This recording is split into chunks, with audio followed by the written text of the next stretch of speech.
ce soir, nous allons partager quelque chose. Et j'ai intitulé ce sous-thème comme suite.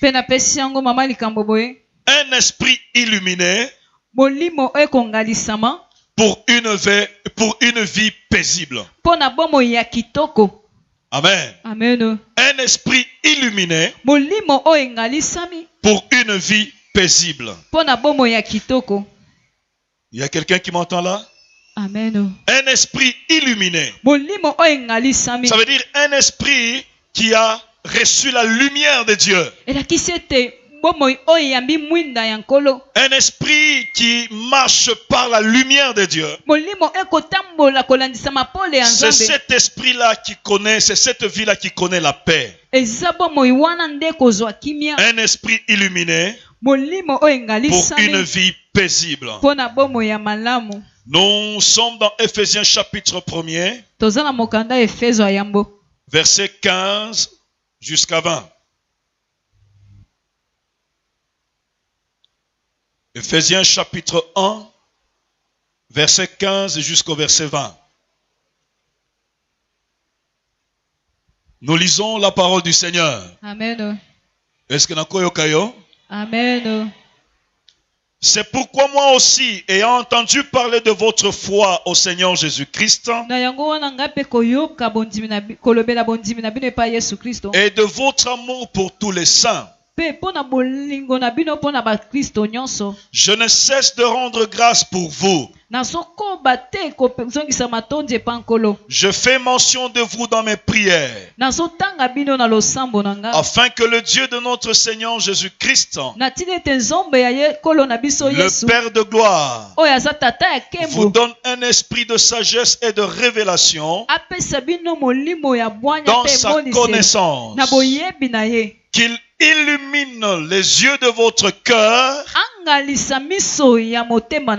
pour que vous sachiez quelle est l'espérance qui s'attache à son appel,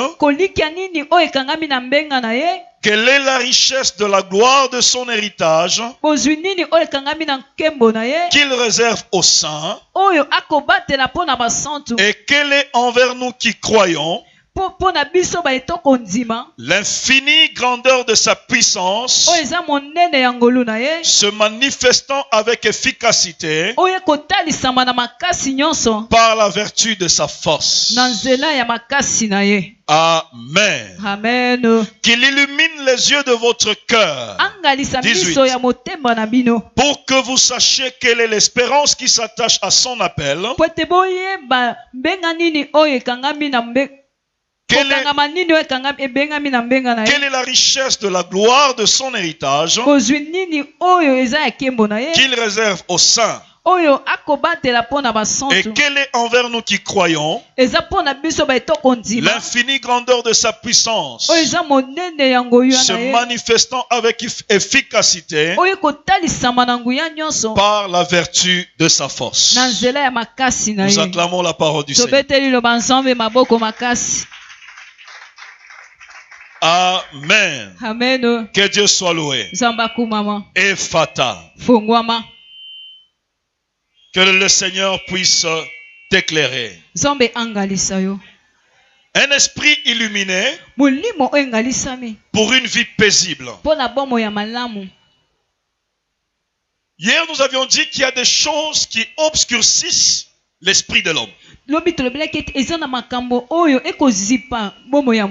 Qui obscurcissent les yeux spirituels de l'homme. Mais aujourd'hui, nous voulons voir autre chose. Lorsque l'homme est illuminé, lorsque la lumière de Dieu entre dans la vie de l'homme, qu'est-ce qui s'y passe? Nous venons de lire l'Épître aux Éphésiens, à son premier chapitre. Après les salutations, Paul commence à expliquer aux Éphésiens certaines réalités. Paul dit que j'ai entendu parler de vous. J'ai entendu parler de votre foi. J'ai entendu parler de votre amour que vous avez, vous portez au sein. Comprenez ici que Paul ne s'adresse pas aux païens. Paul ne s'adresse pas à ceux-là qui ne connaissent pas encore Dieu. Il s'adresse aux gens qui connaissent déjà Jésus. Les gens qui ont la foi en Jésus. Les gens qui ont l'amour pour les saints. Alléluia. Amen. La personne qui détient déjà ces deux choses est une personne heureuse. Celui qui a foi en Dieu, c'est la seule grande chose que l'homme peut avoir ici-bas. Croire en Dieu. Et la deuxième chose, avoir l'amour pour les saints. La Bible nous dit ceci, de tous les commandements que Dieu a donnés à Moïse, ces deux commandements sont réunis en un seul divisé par deux. C'est l'amour. L'amour de Dieu et l'amour du prochain. C'est que Paul s'adresse à des gens qui ont la foi en Dieu, qui connaissent Dieu, qui aiment Dieu et qui ont l'amour pour les autres, l'amour pour les saints. Les Éphésiens n'étaient pas comme nous autres, qui remplissons les églises, mais qui n'avons pas d'amour envers les saints. Quand on parle des saints ici, on ne voit pas les saints Pierre, les saintes Bernadette qui sont morts là, je ne sais comment. Mais on parle des chrétiens, des gens qui ont donné leur vie à Jésus, ce sont des saints. C'est que les Éphésiens avaient l'amour entre eux. Ils n'étaient pas comme nous autres, qui nous réunissons mais qui ne nous aimons pas. Même au sein de l'église, tu refuses même à un certain niveau de t'asseoir à côté d'un frère ou d'une sœur. Parce que tout simplement tu ne l'aimes pas. Non, mais ces gens avaient de l'amour. Mais écoutez, ces gens qui avaient la foi et l'amour, il y a quelque chose qui me dépasse. Paul dit, je fais mention de vous dans mes prières. Et je demande à Dieu deux choses. La première chose que Paul demande à Dieu,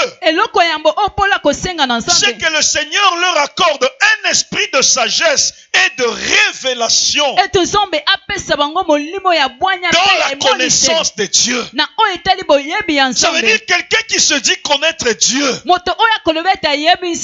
Paul dit, je demande à Dieu qu'il te donne la sagesse et un esprit de révélation pour connaître au mieux ces dieux-là que tu professes. Vous savez bien aimé, les choses de Dieu, c'est pas un mouvement du scoutisme. Ce n'est pas une mutuelle de notre tribu. Non, mais ce que nous faisons ici, il s'agit de la vie. Il s'agit de la vie.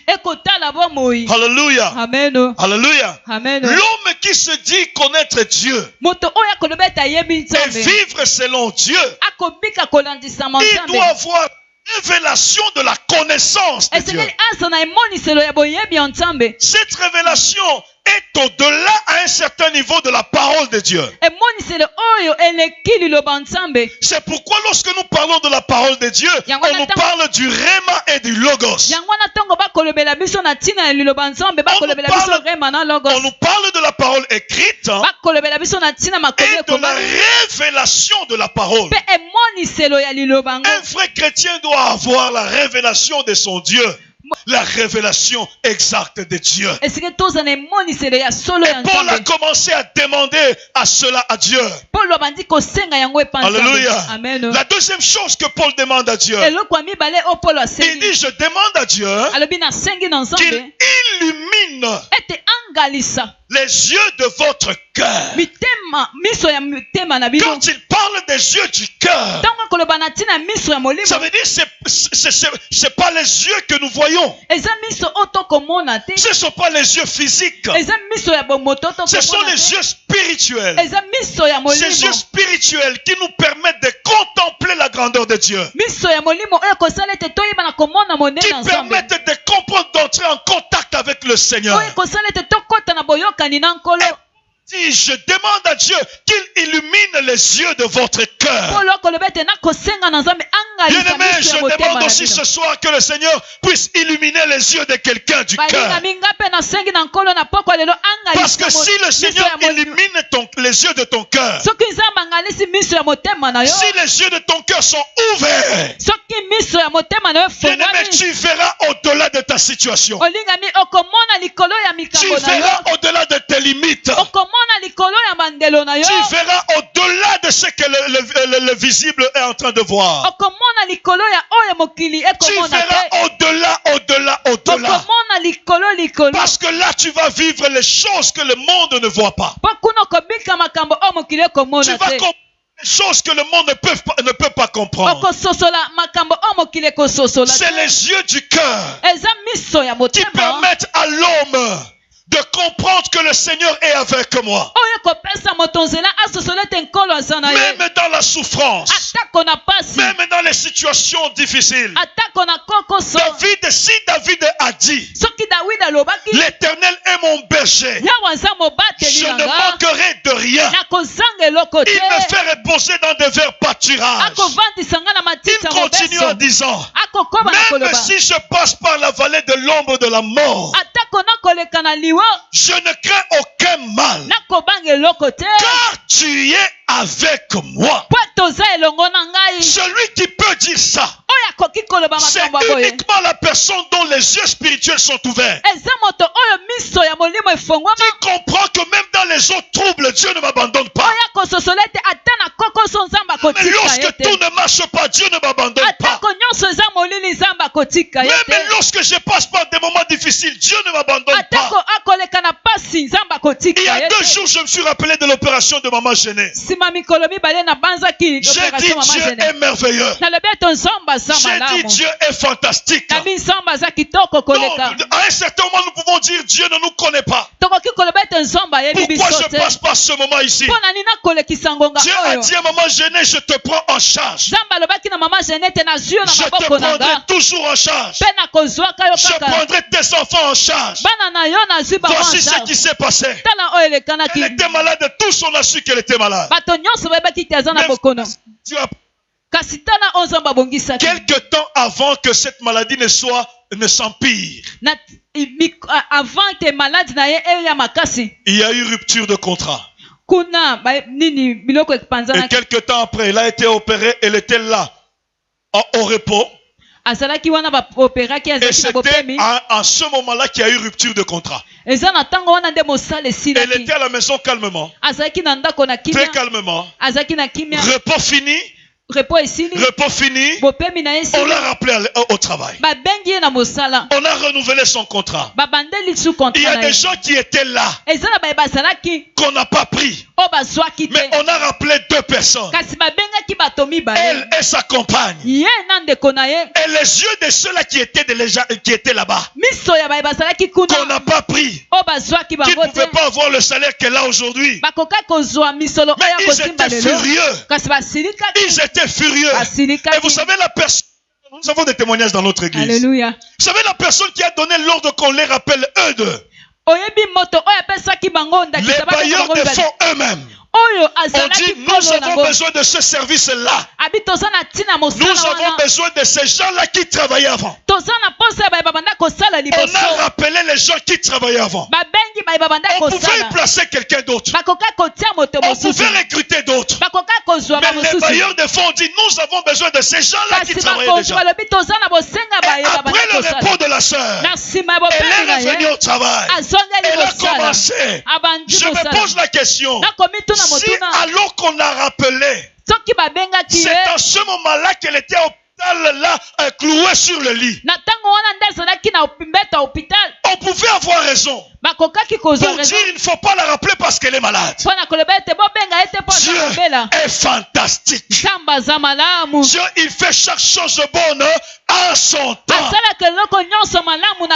Dieu t'aime, s'il te plaît. Dieu t'aime. Et quand il fait des choses, c'est avec des calculs bien précis. J'aimerais te dire que Dieu ne t'abandonne pas. Il ne t'a jamais abandonné. Et il ne t'abandonnera jamais. Il fait des calculs terribles. Lorsque le temps va arriver, la Bible dit ceci: si le Seigneur donne du repos, qui sèmera le trouble? Si le Seigneur te donne le repos, toi, qui sèmera encore le trouble dans ta vie? J'aimerais te rassurer, Dieu ne t'a jamais abandonné. C'est toi à un certain moment qui es rebelle. Dieu ne t'a jamais abandonné. Je vois la gloire de Dieu, bien-aimé. Je vois la gloire de Dieu, bien-aimé. Dieu ne nous a jamais abandonné. Dieu ne nous abandonne pas. Alléluia. Écoutez ce que Paul dit. Il dit, je demande à Dieu. Je demande à Dieu d'illuminer les yeux du cœur. Pourquoi? Pour 3 raisons. Oh le Seigneur, que Dieu te touche là où tu es. Je vois la gloire de Dieu descendre comme une nuée. Je vois la gloire de Dieu descendre comme une nuée qui nous couvre tous en ce moment. Non, je sens une atmosphère qui change dans la salle. Et alors que je parle, je sens la présence de Dieu. Et je sais que le Seigneur a déjà commencé à toucher des gens. Je sais qu'il y a quelque chose qui se passe déjà. Et je glorifie le Seigneur pour ça. Sois branché parce qu'il y a quelque chose que le Seigneur fait dans ta vie. Paul demande l'illumination des yeux du cœur pour 3 raisons. La première raison, il dit ceci dans le chapitre d'Éphésiens que on a lu. Il dit, je demande à Dieu qu'il illumine les yeux de vos cœurs. Premièrement, pour que vous ayez la connaissance qui s'attache à son appel. Alléluia. Amen. Que vous ayez la connaissance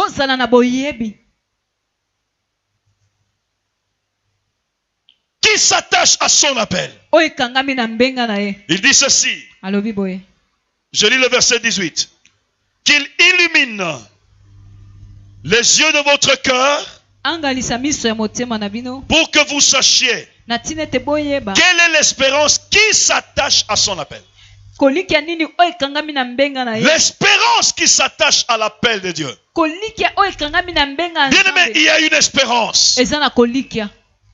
Dieu, lorsqu'il nous appelle, il ne nous appelle pas pour rien. J'aimerais te rassurer quelque chose. Mais est-ce que vous comprenez? Est-ce que vous en Est-ce que vous en J'aimerais te rassurer. Tu n'as pas commis une erreur en venant à Jésus. Il y a de l'espérance. Si tu as cru au Seigneur, il y a de l'espérance. Paul dit, vous devez avoir dit ceci. Je connais le projet que j'ai formé sur vous. Projet de paix et non de malheur. Afin de vous donner un avenir et de l'espérance. Alléluia. Amen. Afin de vous donner un avenir et de l'espérance. Nous ne sommes pas venus au Seigneur pour rien. Nous sommes venus au Seigneur parce qu'il y a de l'espérance. Parce qu'il y a de l'espérance. Nous espérons à quelque chose. Nous espérons à la grandeur de Dieu. Nous espérons à la bénédiction de Dieu. Notre espérance est au-delà de ce monde. Est-ce qu'il y a quelqu'un qui m'entend? Notre espérance est au-delà de ce monde. Tu n'as pas reçu le Seigneur seulement pour ce monde. 1 Corinthiens 15, 19.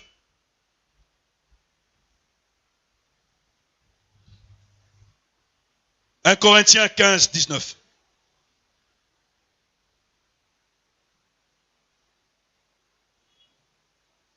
La Bible dit ceci, je lis la parole du Seigneur. Si c'est dans cette vie seulement que nous espérons en Christ, si c'est dans cette vie seulement que nous espérons en Christ, nous sommes les plus malheureux de tous les hommes. Si c'est dans cette vie seulement que nous espérons en Christ, nous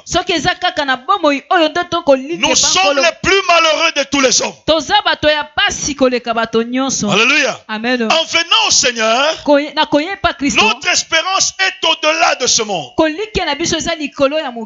Aujourd'hui, nous avons beaucoup de problèmes au milieu des chrétiens. Parce qu'en venant au Seigneur, nous croyons que nous sommes venus au Seigneur juste pour ce monde. Juste pour avoir dans ce monde. Juste pour avoir dans ce monde. Non, non, non, ce n'est pas ça. Ce n'est pas ça. La Bible dit, si c'est dans cette vie seulement que nous espérons, nous sommes les plus malheureux de tous les hommes. Notre espérance est au-delà de ce monde. Notre espérance est au-delà de cette vie. Dans Marc chapitre 10, à partir du 28e verset, Pierre demande à Jésus, Seigneur, nous qui avons abandonné nos maisons, nos familles et ceci pour te suivre, qu'est-ce que nous aurons? Est-ce que vous connaissez la réponse de Jésus? Vous connaissez la réponse de Jésus? La réponse de Jésus a trois aspects. Jésus dit, celui qui a abandonné sa famille, ses parents, sa maison, pour me suivre, il aura au centuple dans ce monde, dans ce siècle, et dans le monde futur, la vie éternelle.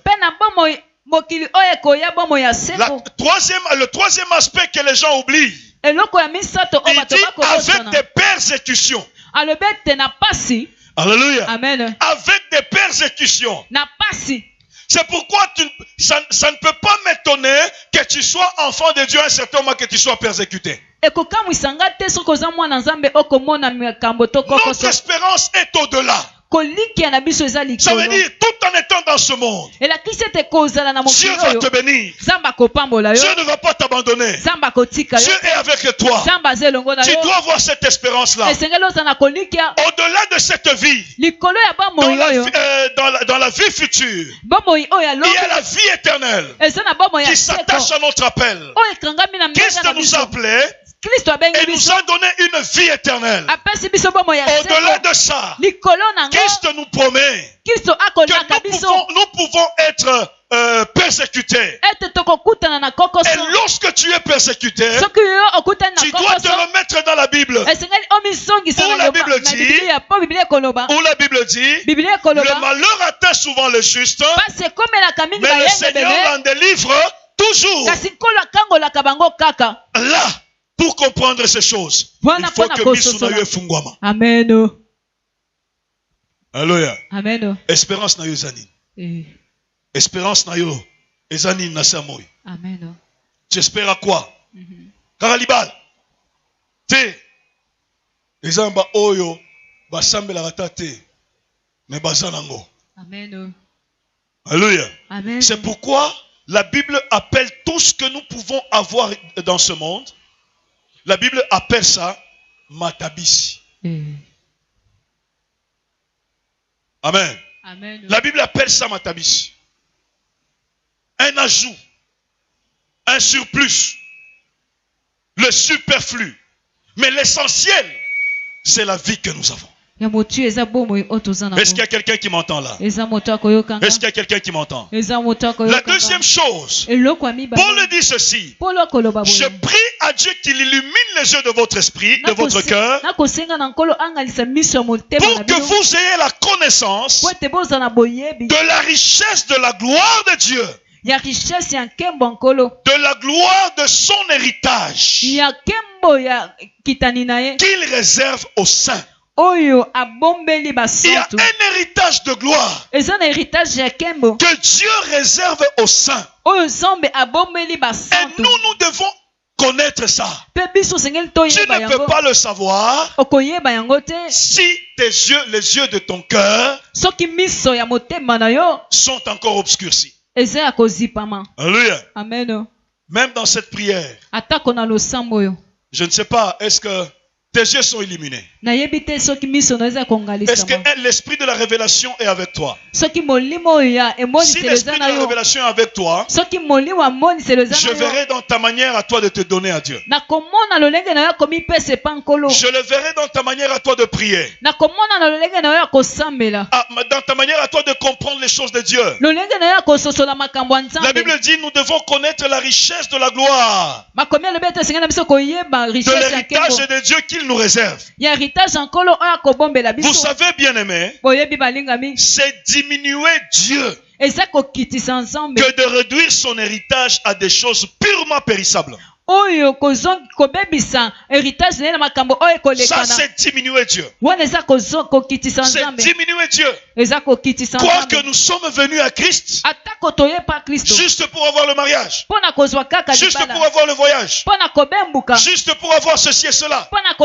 C'est vraiment diminuer Dieu. Dans ce monde-là, dans ce monde où nous vivons, il n'y a pas seulement le mariage, il n'y a pas seulement l'argent, il n'y a pas seulement le voyage. Il y a des gens qui voyagent comme ils veulent. Il y a des gens qui travaillent, ils n'ont même pas... Qui citait Amen.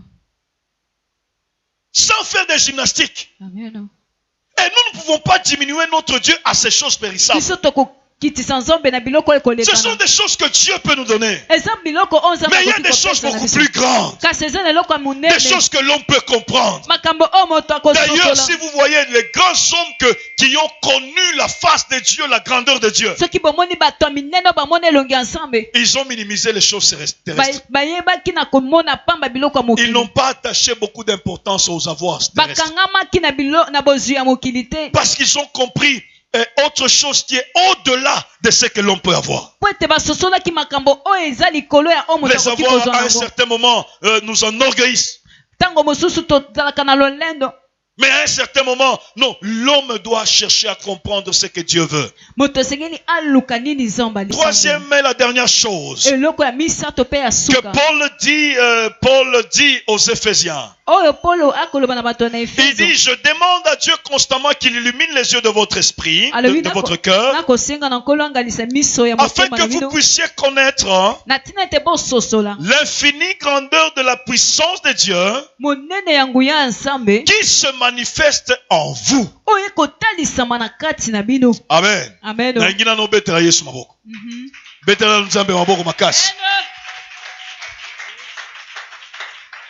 Alléluia. La Bible parle de l'infinie grandeur de sa puissance.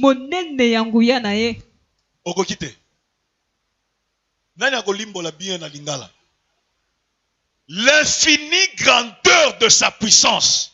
Papa Jean-Claude. Wapi. Ezanga suka. Alléluia. Amen. Est-ce qu'il y a quelqu'un qui me comprend? Amen. L'infinie grandeur de la puissance de Dieu. Mais cette infinie grandeur qui agit en nous Je me pose la question, est-ce que les chrétiens se connaissent? Est-ce que les chrétiens se connaissent? Est-ce qu'ils connaissent la grandeur de la puissance qui agit en eux? Paul le dit, il y a une infinie grandeur de la puissance de Dieu qui agit en vous. C'est que tel que tu es là, toi qui as cru au Seigneur, même celui qui a cru hier au Seigneur, il y a en toi une infinie grandeur de la puissance qui agit en toi. Et je me pose la question, alors pourquoi tu as peur? Alors pourquoi les sorciers t'accablent? Alors pourquoi jusqu'aujourd'hui les liens de ta famille continuent à agir en toi? Alors je me pose la question, pourquoi tu as peur? Or dans 2 Timothée la Bible dit ceci. Dans 2 Timothée chapitre 1 verset 7. 2 Timothée 1 à 7. 2 Timothée chapitre 1 verset 7. La Bible dit ceci. Nous n'avons pas un esprit de timidité pour demeurer encore dans la crainte. Mais nous avons reçu un esprit de force. Quelle est cette force-là qui agit en toi et qui fait que tu sois faible? C'est que tu ne te connais pas. Si les yeux de ton cœur ne sont pas ouverts, tu ne te connaîtras pas. Tu vas te minimiser.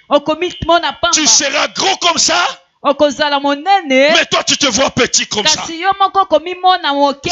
yeux de ton cœur ne sont pas ouverts, tu vas te comporter comme un Gédéon. Dieu le voit un héros.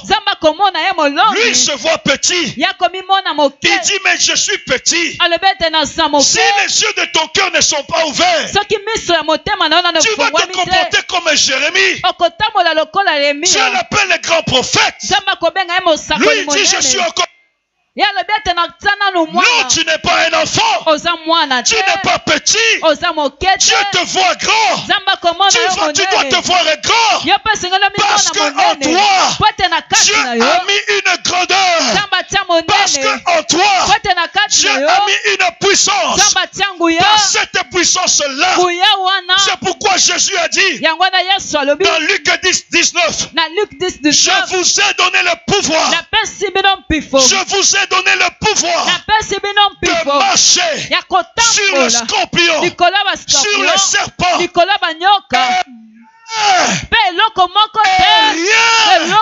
Rien ne pourra vous nuire. On parle de rien, Papa Jean-Claude. Quand on parle de rien, ça veut dire rien. Quand on parle de rien, la maladie est dans rien. Quand on parle de rien, les esprits de ta famille sont dans rien. Quand on parle de rien, le chômage est dans rien. Quand on parle de rien, même la pénine qui dérange ton foyer est dans rien. Quand on parle de rien, même ta stérilité est dans rien. Quand on parle de rien, tout est rien. La Bible dit rien ne pourra vous nuire. Rien ne pourra vous nuire. Je me pose la question, si tu as quelqu'un qui m'entend, Dieu t'a donné la capacité, la puissance. Dieu t'a donné la force de faire des choses, de marcher sur les scorpions, de marcher sur les serpents. Et rien ne pourra te nuire. Ce soir, que les yeux de ton esprit s'ouvrent et que cette puissance travaille en toi, que tu marches au-dessus, que tu sois au-dessus de tout ce qui t'accable, au-dessus de tout ce qui te dérange, au-dessus des esprits de ta famille, au-dessus des liens de ta famille, au-dessus de tout celui qui se met en travers de ton au-dessus de tout ce qui te parce que Dieu t'en a donné le pouvoir. Dieu t'en a donné le pouvoir. Et tu as le nom de Jésus en toi. La Bible dit, tout genou fléchira. Tout genou fléchira. Est-ce que moi je comprends? Est-ce qu'il y a quelqu'un qui comprend ce que moi je comprends? La Bible dit, tout genou fléchira. Tout genou fléchira. Et toute bouche confessera qu'il est Seigneur à la gloire de Dieu le Père.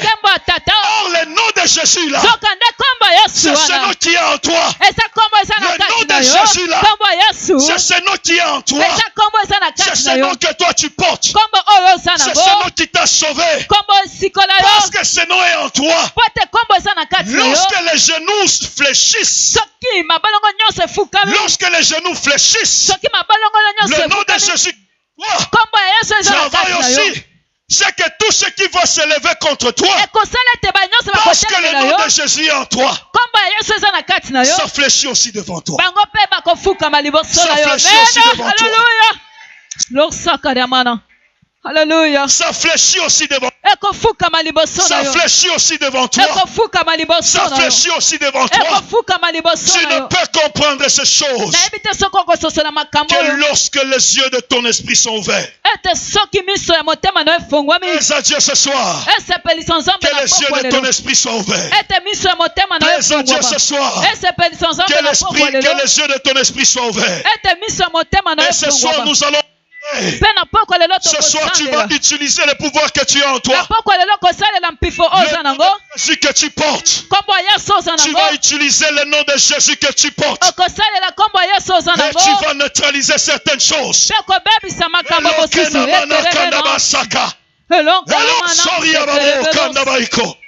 Est-ce que tu peux te mettre debout, bien-aimé? Je ne sais pas. Sois connecté au ciel. Sois connecté au ciel. Est-ce que tu peux commencer d'abord à louer Dieu? À louer Dieu à cause de ce qu'il a fait de toi. À cause de sa grâce. À cause de sa puissance. Tu peux commencer à louer Dieu. Tu peux commencer à louer Dieu. Oh Jésus, merci.